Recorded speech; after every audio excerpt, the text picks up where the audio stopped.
This episode is sponsored by TrueBlue Migration Services. Their large team of highly experienced registered migration agents have helped thousands of expats to move to Australia since 2006. Get a free visa assessment on their website at truebluemigration.com. This episode is sponsored by Journey Relocation Agency. Are you moving to Perth and looking for help in finding your feet when you get here, or even before you arrive? Journey have helped a huge amount of Brits to settle in and find their first Aussie home. You can check out their reviews and you'll find tons of Brits who say they couldn't have done it without them. www.journey, that's agency.com. There's a few places in Australia where you're almost guaranteed to hear another British accent. And it appears that hospitals, with so many doctors and nurses hailing from the UK, are one of them.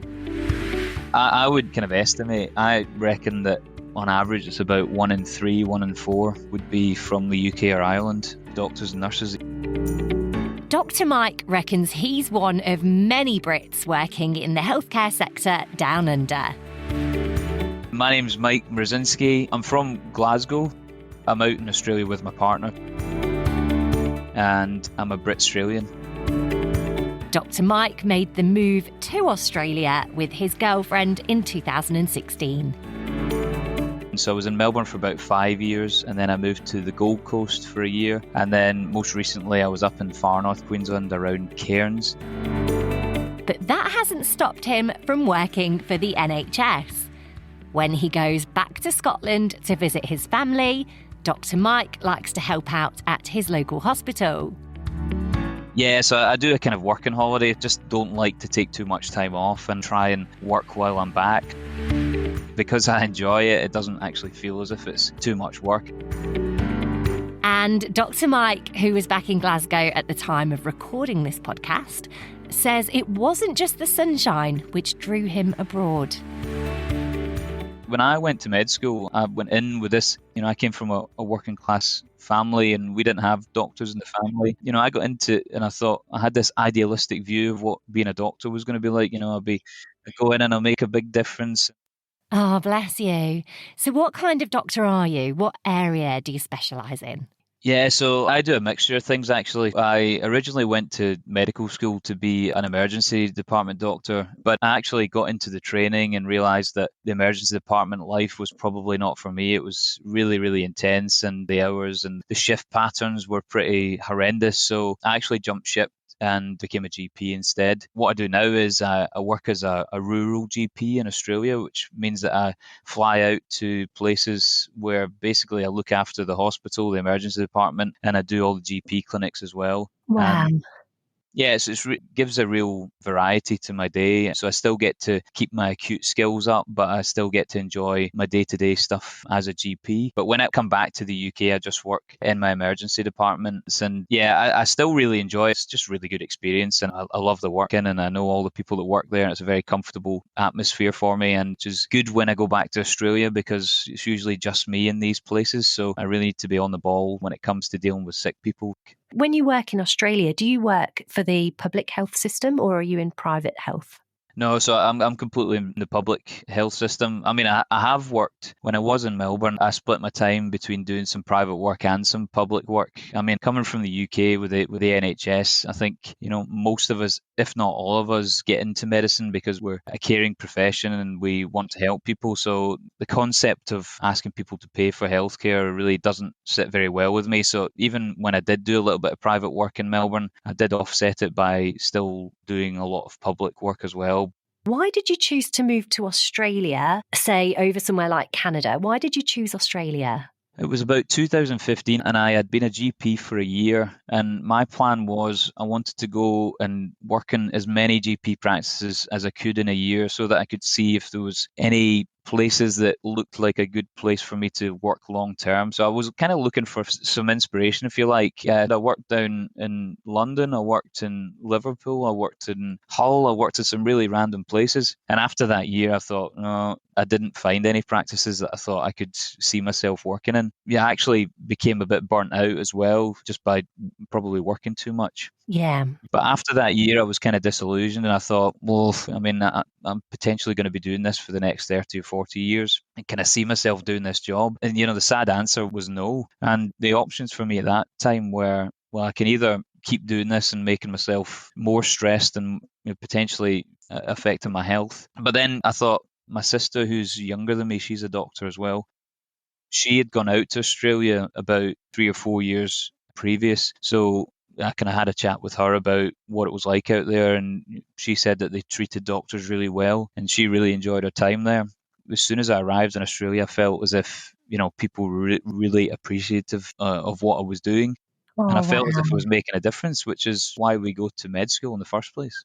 In what way? How were you treated? What was Yeah, so even just very simple things like, what do you want your week to look like? What days do you want to work? How long do you want to work? What special areas have you got in your general practice that you'd like to develop? But also just things like, in Australia, there's a big thing on trying to leave on time. As soon as you finished, you try and get home as quickly as possible. So I'd be sitting in my room maybe 20 minutes after I was supposed to finish, and one of the other doctors or the practice manager would come in and say, "What are you still doing here?" Wow.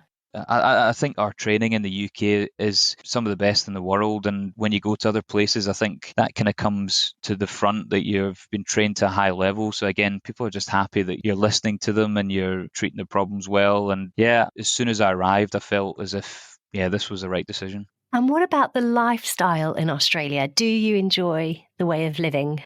Absolutely, yeah. I think people are a lot more laid back in Australia than they are in the UK. Even just getting down to the beach with the sun, being Yeah. outdoors a lot more, being a lot more active. I think one of the big things for me as well was that when I was in the UK, at the weekends, I would just end up going to the pub or drinking with your friends and things. And it was more of a, it's a social thing, but it's also a Mm. kind of trying to get over the stressful week that you've had as well. And I don't think that was particularly healthy for me either. But being in Australia, I don't drink as much, Mm. try to be more active, and yeah, try to use my time productively, and even just silly things like I got my boating license so I can take boats out and Oh, things, and getting on a little paddle board and a surfboard, and yeah, it makes a big difference. definitely. Was it easy for you to get a visa to go out to Australia? And what visa did you come to Australia on? Yeah, I must admit it was really easy for me to get a visa. I think I had a skilled visa at the time. I think it was a 189 or something maybe. Uh-huh. I think it's changed since then, since when I came over.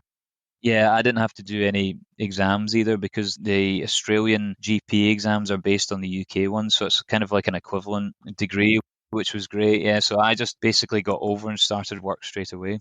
Fab. So you came out with the intention of being here for maybe a year, you said, but you've been here for 7 years now. What's kept you in Australia? Was moving to Australia on the premise that I might be there for a year or two and then, see where I go from there. But yeah, when I arrived, they almost kind of laid out the red carpet for us. I just really enjoy my work now. The idea was to go there short term, take a little bit of a break from the NHS and go back kind of reinvigorated and ready to go again. But in actual fact, I just enjoy the work so much better in Australia, and I look forward to going to work there.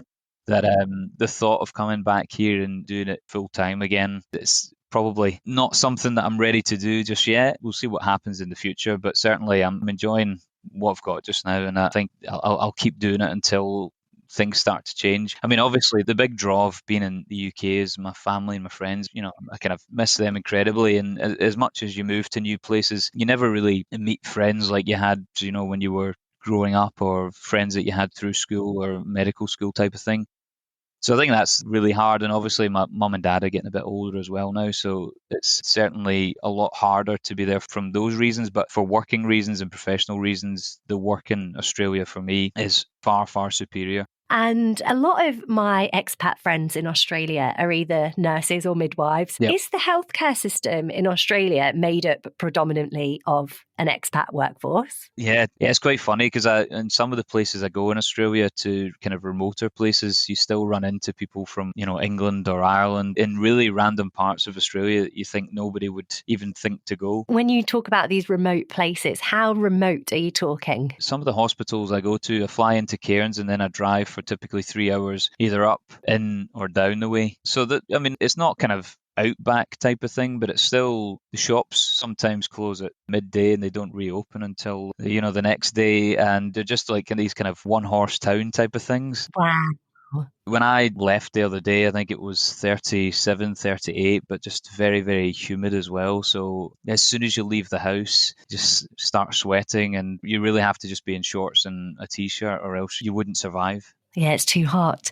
Absolutely. Yeah, it's been a good experience because literally you're the only doctor in the town. Whatever comes through the door, you have to deal with it. Do you work with quite a lot of Aboriginal communities? Yes, so I think that's one thing from this year that I've really, really enjoyed actually, is that I've worked in 2 Aboriginal communities now. And to be honest, I really didn't know what to expect because I moved to Melbourne, first of all, and I didn't really have that much experience with any Aboriginal patients. And so when you're going into an Aboriginal community, you don't really know, especially being from the UK, Their culture. Don't really know much about the culture. I did try to read up as much as I could and just try to understand the differences between potentially with any medical types of issues. But no, I really enjoyed it, and the people were so friendly and so nice to me. And I worked in a really smaller community as well that only had 100 or 200 people. But yeah, I really, really enjoyed it.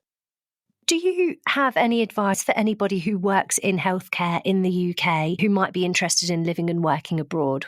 To be honest, I would always recommend people going to Australia. Moving to Australia has been a great move for me, and certainly for lots of other people that I know that have moved over. I think even if it's just for a kind of reset for a year or two, just to give yourself a break, which was supposed to be my idea, you get experience in another healthcare setting. So you can see how things work over there. You can see how things work in the NHS. And then maybe if you do come back, you can apply some of those to help, the workforce in the NHS. Can you ever see yourself moving back to the UK to live? I mean, I can, but I would have to have a real plan of what I was going to do when I was back. I wouldn't come back and be a GP in the UK. So I would have to have a different plan as to what I was going to do for work. Mike shares his experiences on social media. You can follow him, find all the links in the description wherever you're listening to this podcast and on the Brit Australian website.